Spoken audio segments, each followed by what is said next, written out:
I'll be riding heavy. I'll be riding heavy. I'll be riding heavy. I'll be riding heavy with the thing in the glove compartment. With the thing in the glove compartment. I'll be riding heavy. I'll be riding heavy. I'll be riding heavy. I'll be riding heavy with the thing in the glove compartment. With the thing in the glove compartment. I'll be riding heavy. So damn heavy. Heavy with the game while I'm heavy on the grind. Heavy ass Dane. Heavy. Look at that. Goddamn seagulls. Alright, so our next guest has more skills and talents than a little bit, from music, martial arts, military, and more, and a host of other things. This is an interesting human being right here, and a great father. Andrew Rynhart, welcome, buddy. Thanks. Yeah, I'm excited about this. For sure. It's an honor, man. It's not every day we get your ass on the camera, bro.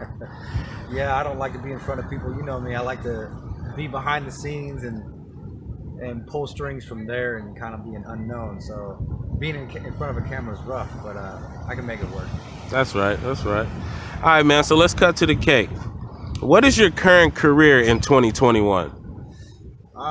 So, man, it's been a long path to this point, but right now I'm actually the CTO and founder of a tech company. So I want to say back in April of 2019, I founded a company that works with what's called distributed software, distributed systems. Okay. Before that, I started working in the space in the industry for some time. I was only in it for a couple of years, but even back, when I was doing music, I've been doing music for a long time, or I was doing music for a long time. But even then, I was like into the computers, like how can I run this software that makes music? And underneath that, 9 times out of 10, it's a piece of software called Linux. And so in the process of learning music, I was forced to learn technology. And I got to learn what's called Linux. Come to find out, that's a huge thing within the world. It runs over 90% of everything that we depend on today as far as software goes. And so I had this skill that I didn't even know that I had. And so from there, I started building an operating system for that. It's called a Linux operating system, a Linux distribution.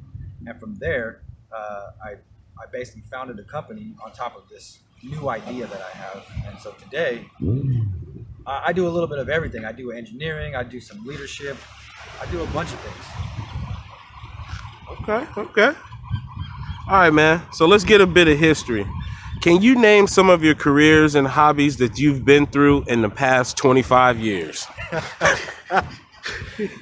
Man, what haven't I been into? I'll highlight the biggest ones, I think.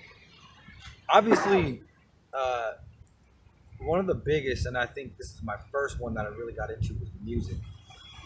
Music was how you and I even met. I remember when you came out from St. Louis to the Bay Area. We met at school. We started talking about music immediately.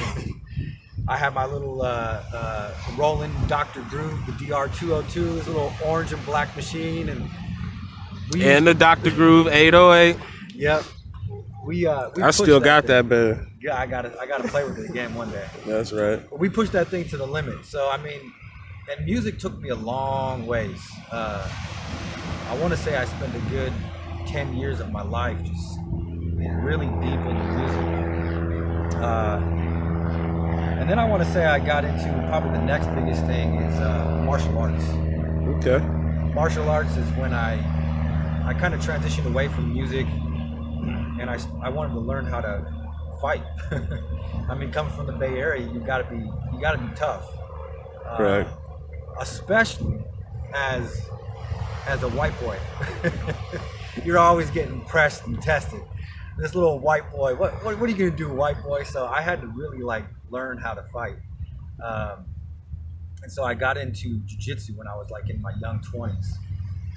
And actually, we went to middle school together, and I don't know if you remember, but one of our first interactions was together. I told you I wrestled. I wrestled at Ida Price, and you were like, "Oh yeah," and I was like, "Yeah, I'm gonna take this fool." And you threw me. You're small, bro. I was just small. To give you, some credit. Yeah. You did that with big ass Kyle too. That's big ass fucking horse. But I didn't back down to anybody. I took it, Nah. right? So, I mean, I started wrestling when I was in 6th grade, but unfortunately they took that program out. And then fast forward a couple years and I got into jiu-jitsu. And all the meanwhile, I would say that technology was also a big thing that I was doing. Like I said, I was working on Linux. Didn't have a whole lot of money growing up, but what I did have is an Android phone, right? Okay. And Android runs on top of Linux. So even the phone that you're probably listening to on this now runs on top of Linux. And so I started learning how to hack into the phone and what they call root it. And then I would like overclock the CPU and make it faster and like, you know, do these things, write these things called scripts. They're called bash scripts. And so I'd say that those are probably the 3 biggest things I've been into is music, martial arts, and all the while technology. And that's really shaped who I am today. Okay. All right, man. So you're one of the first persons that I've seen with a beat machine and keyboard and computer programs, and you know how to use it. But who taught you how to use that? Nobody. What? Literally nobody. I feel like I've talked to you a million times, and you taught yourself? Yeah. Okay. I did not learn from anybody because back then we didn't have YouTube videos to teach you how to play chords and stuff like that. Right. I would sit there listening to 3 6 Mafia and just try to reproduce their beats. And all I had was the 12 keys that you have, Right. you know, on the DR202. And that's all you had. You could pitch it up 1 octave or down an octave, so on and so forth. So I had to layer everything into multiple takes. But I actually never learned what the official definition of a chord is, or what syncopation is, or, you know, humanizing a beat and all these things. I just did this by literally picking up a drum machine and just playing with it, just doing it, and learning from mistakes and listening to music and trying to reproduce what I heard. We heard something that we liked, we tried to go and make it and reproduce it. And even though it may not, you know, become original, I learned something from that. Right. I learned how to, you know, how to change up the beat midway or how to transition from one thing to another. And so it was a lot of just experimenting, really, just learning things on my own. I still today don't even know how to play different chords. I don't know the music theory. I just played what I felt. How about like editing? And because you taught me how to use a drum machine, you taught me how to use people don't really know that I'm an audio engineer. I'm a producer. I'm a rapper. I can build a studio because of this guy right here. Like everything. Like he just said he don't know how to play an instrument at all, but he can build a studio from the threshold to the fucking foam on the walls. Yeah, I mean that's going back to Guitar Center. I mean, again, didn't have a lot of money going. Shout out Guitar Center. Didn't have a lot of money growing up, so what I would do is I would go to Guitar Center and just dream of, man, if I had this keyboard, if I had this Auralex foam, if I had a booth, if I had this blue microphone, man, that would be great. And I would just sit there and write down, one day when I have money, this is what my studio is going to look like. So yeah, I was just, you know, driven. I just wanted to learn music. I loved it. Simple as that, really. That's a great answer, bro. All right, so about 2006, Andre Dane, Impact Tat, and AK9 worked on an album called Red Carpet Through the Hood. Can you explain your approach and style and sound at that time? Because you were heavy on that album. Yeah. Let's see. I feel like my sound was a little bit ahead of its time. Definitely. Today, you get an element of that, right? You have more minor chords that are being played. And that's the more like, they feel a little more down. They're not like hyphy, right? But people are turning it and making it radio friendly still. And back then, I was definitely not radio friendly. We were straight up, we were proud of being underground. Yep. We were proud of being independent underground artists. Raw and independent as possible. So it was very much influenced by you know, old school, all the stuff growing up, you know, the Lunatics, the Spice One, all those guys. So it was very Bay Area, you know, a lot of resonance in the bass. Yeah. And I'd say that my signature sound was very, like, for lack of a better word, mystic, if you will. It sounded like it belonged almost in a movie.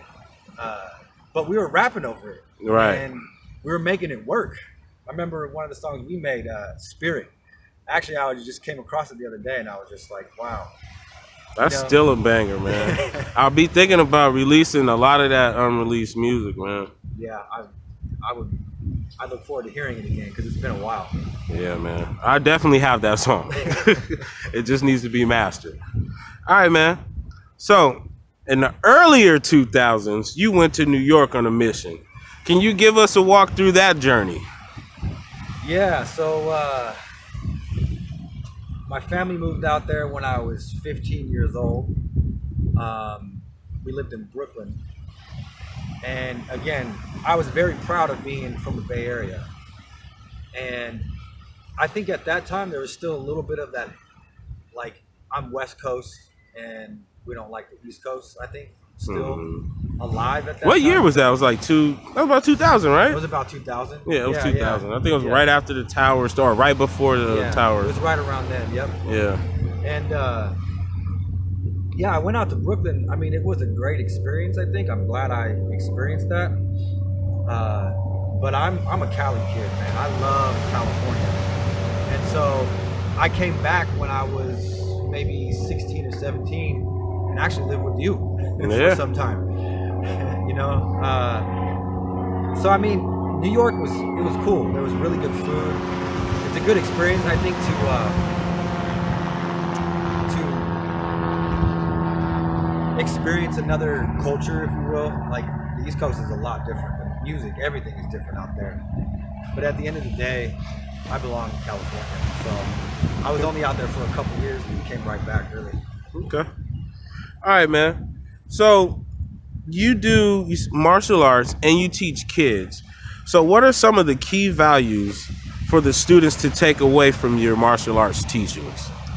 Oh, that's a good question. I think the most important thing is to have no ego.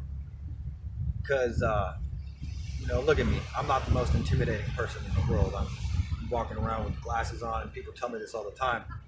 But I know how to fight. And actually, there's some people I walk into the gym, and I look like I should, even me, look like I should steamroll them because they don't look tough. They're skinny, you know, don't look intimidating at all. But, man, they are tough. And so martial arts has taught me that any situation you go into, don't have an ego. Just go there to learn and go there to challenge yourself. So that's one of the things I really try to distill into my teaching is don't have an ego. And I think that leads into being a better person, really. Because what you really get on, like, let's look at what a lot of the problems in the streets, I think, today are that the kids want respect, right? They want respect from each other. And a lot of that is ego driven. When you learn to respect yourself and you learn to be confident in yourself and you don't have to go out and prove it to other people because you know damn well what you can do. You could walk around with your head high and not really have to test yourself because you already know yourself at that point. And so I like to call it the quiet confidence, where you know damn well that if something goes down, you can take care of yourself. But that's not what you're about. What you're about, first and foremost, is making peace and getting along with people. Because there's a lot that you can learn from people that you don't think that you would otherwise get along with. Right. And I mean, to your point, like, I've had a lot of different skills in life, and I think that's kind of attributed to the fact that I have been around a lot of different types of people. And on the jiu-jitsu match especially, that's when you meet all kinds of people. That's actually how I got where I'm at today. Steve Francis, he's a co-founder of my company and an investor in my company. I met him on the jiu-jitsu mats. He's from Australia. He was a CEO of a company at that time, or at least the founder of the company. And we would have never had no opportunity to talk to each other otherwise. But jiu-jitsu taught him to be humble enough to sit down and have a conversation with me. This broke kid that was, just grappling with him. So fast forward. And just happened to be into technology. Yeah, just happened to be into technology as well. And so, as you can see, what I'm trying to point out is that, just having no ego, I think, is the most important thing. Respecting everybody, for sure. And also, I think you have to have, you do have to pride yourself that you can hold your own a little bit. You have to have that confidence in life, right? Because that confidence can translate to so many different things. As a leader of a company now, I can talk confidently to the people that I'm leading because martial arts has taught me that to just be confident in who I am, right? So I'd say that those are probably the most fundamental things that I try to teach is no ego, respecting everybody, and having confidence. Oh man, that's a really great answer, bro. All right, so the next segment is called Put It in the Universe. If you can have anyone come and help you train, who would that be? Oh, that's a good question. It's kind of like asking me what's my favorite candy. But as you could... It could be a fighter, it could be a trainer, it could be a... That's a good question. I've been lucky enough. I used to train at the American Kickboxing Academy, which is known around the world for producing some of the best fighters in the world. Okay. And so I was lucky enough to be around a lot of them. Daniel Cormier being one of them, I'd say. Okay. Again, I think he embodies a lot of the things that I just talked about. Confident man, respectful of everybody, and doesn't have a big ego. I would love to work with him. Again, I only got to work with him just a little bit. He probably doesn't even remember me, but I remember one time I was sparring in front of him, and I got a takedown. And for those who don't know, Daniel Cormier is an Olympic wrestler, freestyle wrestler. This guy's a badass. Mm-hmm. And I got a takedown in front of him, and he was like, "That's a nice takedown." I still think about that every day of my life. Just like, yes, somebody I respect, somebody I look up to. Really, he complimented something that he's a professional in. Mm-hmm. I would love to work with Daniel Cormier again. I think there's also some people in the jiu-jitsu world that I look up to, like John Danaher and Craig Jones. I think those are some people as well. Dustin Poirier from MMA as well. I would love to work with him from Louisiana. So yeah, there's it's hard to say one person. In other words, it's kind of like asking me what, out of all the skills and everything I've done, what's my favorite. I like it. There's just so many things. I like a little bit of diversity, but those are probably the people I look up to. All right, nice, man, nice. All right, so this is gonna be our last question, bro. So who is the ugliest friend that you have? You, man. All right, bro. So that about wraps up this segment of Bottom of the Bay TV. You want to give everybody your socials or website so they'll know where to find you at? Yeah, so on Twitter, I'm at Andrew Rynhard, Rynhard. And on Instagram, I'm Andrew Rynhard, BJJ. And one of them is professional. If you want to look into technology, that's what I use Twitter for. If you want to look at my mixed martial arts and BJJ stuff, that's what Instagram is for. So. Nice. All right, bro. So I'm just letting the whole world know you get the interview first. You probably will never see this man in front of a camera ever again. And he has all that knowledge in his head. But if you do ever get a chance to meet him, I'm sure you're going to love it. And he'll definitely share the knowledge with you. Thank you. And I appreciate you for coming on Bottom of the Bay TV, bro. Of course, man. Thank you. Peace.